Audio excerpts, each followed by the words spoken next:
Hey everyone, welcome back. We're going to do a deep dive today, Yes. and this one's about a guy named Dillon Ledford. We found an article about him on Investor. The title of the article is Dillon Ledford's Story, How Mental Illness Collides with the Criminal Justice System. Kind of a mouthful, but Definitely. it's a story about how mental illness and the criminal justice system interact, and it makes you think about the challenges people like Dillon face. What do you think? Yeah, I think you hit the nail on the head there. Dylan's case really brings up these important questions about how we handle mental illness in the legal system. There are definitely some things we can learn and do better. Right. Okay, so getting into the article, it starts off with Dylan's childhood and sounds rough. Foster care, losing his mom when he was young, and his dad dealing with mental illness and addiction. That's a lot to go through, especially as a kid. Yeah, no kidding. And we know now more and more that childhood trauma is a big factor in mental health. It's not like a direct cause and effect thing. But experiencing trauma, especially over a long time like Dylan did, can have a long-lasting effect on how the brain develops and how someone deals with their emotions. Like, it's almost like the foundation isn't quite as strong, Ah, I see. which can make someone more likely to have mental health issues later in life. Yeah, and it sounds like things started going downhill for Dylan pretty early. The article says he began hearing voices as a child, even during an art project. A voice said, "I've got my eye on you." Oh, And that wow. must have been so scary for him. You know, hallucinations, they can be really sneaky. They can start small and then gradually take over someone's sense of what's real. It's a good example of how mental illness isn't always obvious, especially in kids. And it seems like those voices were just the beginning for Dylan. Right, exactly. The article talks about how as Dylan got older, his mental health struggles started leading to trouble with the law, larceny, drugs, even soliciting sex with a minor online. But the article emphasizes that his actions might have come from his mental illness, not from a criminal personality. It's hard to say for sure without a really in-depth evaluation, but it definitely could be the case. Severe mental illness can cloud judgment, distort perception, and even lead to impulsive behavior that someone wouldn't normally do. Makes you think about how much someone can be held responsible if their actions are basically driven by mental illness. That is a heavy question for sure. How do you even start to figure that out in the legal system? It's a balancing act, both legally and ethically.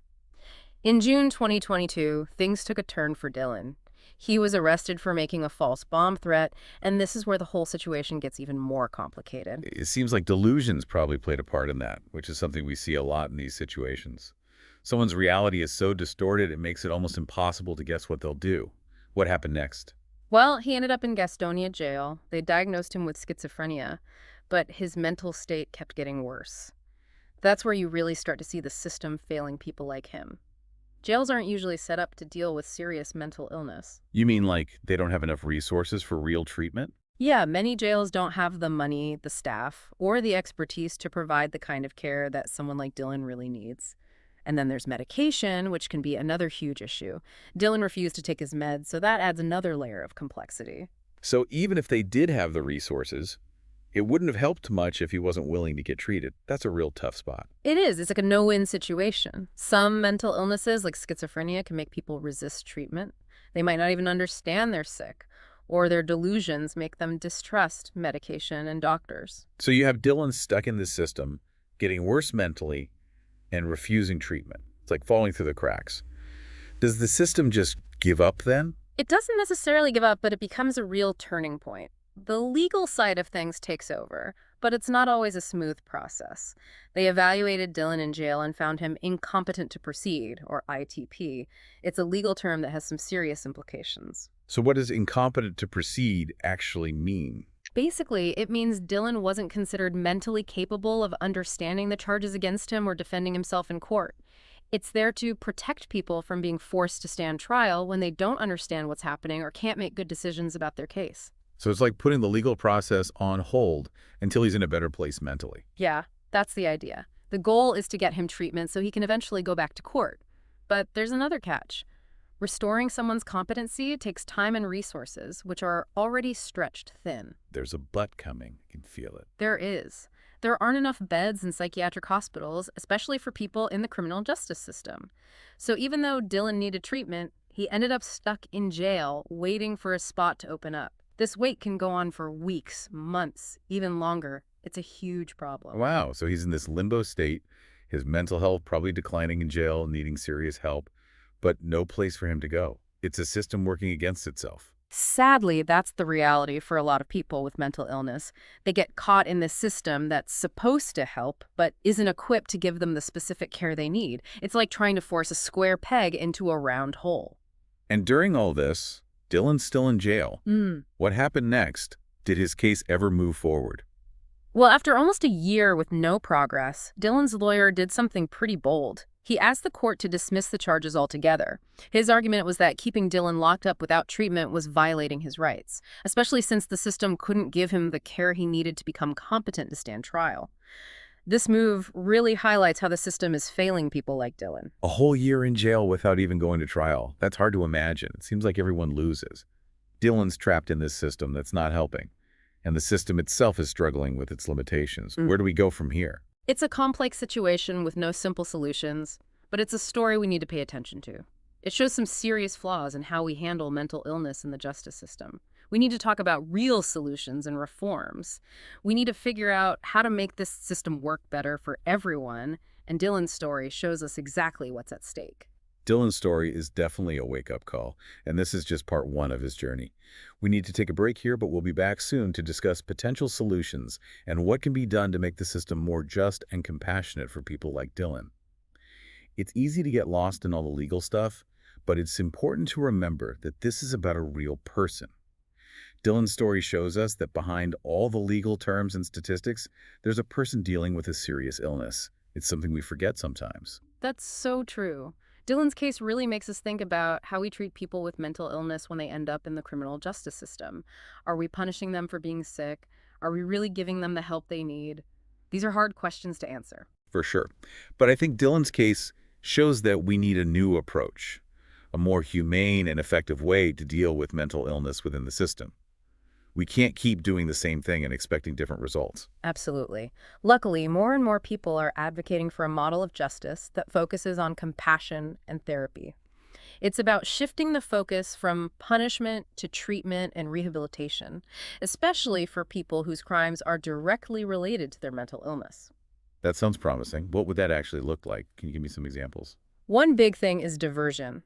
Instead of automatically sending people with mental illness through the regular court system, we can divert them to special mental health courts or treatment programs.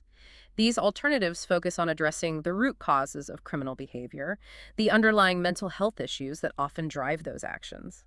So it's about treating the illness itself, not just punishing the behavior it causes.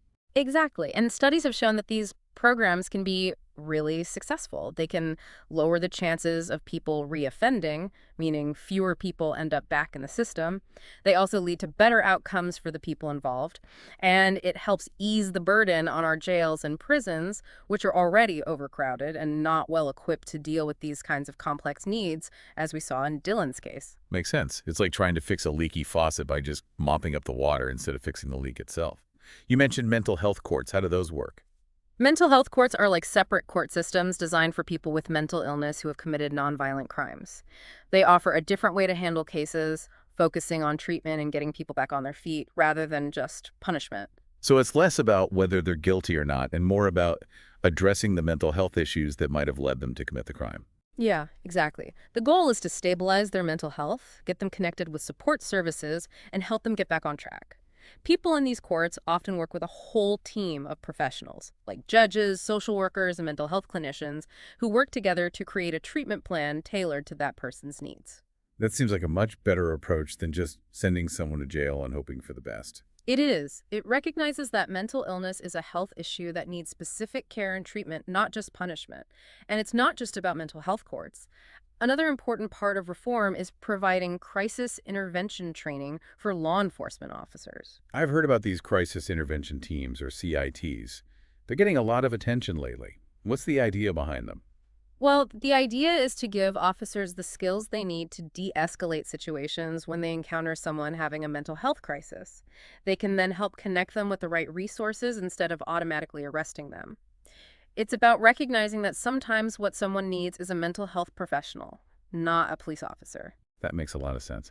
Are we actually seeing these changes happening, though? Are things getting better? Yeah, there are definitely some signs of progress. Many communities are setting up mental health courts and crisis intervention teams. And at the national level, there's a growing understanding that we need to rethink how we deal with mental illness and the justice system. But it sounds like we still have a long way to go. We do. It's not going to happen overnight.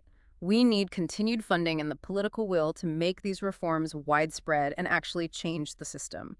It's one thing to have good ideas, but it's another thing to put those ideas into action and make real lasting change. You're right. And I think a big challenge is getting people to understand the connection between mental illness, criminal justice, and public safety. It's not just about being soft on crime, like some people might say. Exactly. When we don't provide adequate mental health care and support, everyone suffers the consequences. We see it in our overcrowded jails and prisons, in homelessness, in substance abuse, and tragically, in cases of violence.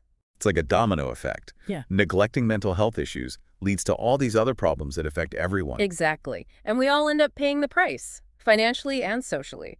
It's time for us to realize this and demand change. We need to support policies that prioritize mental health, fund community-based treatment programs, and back law enforcement initiatives that focus on de-escalation and diversion instead of just arresting people. So what can our listener, who's been following Dillon's story, do to help make a difference? That's a great question. There are a lot of ways to get involved. Supporting organizations that advocate for mental health reform is a good start.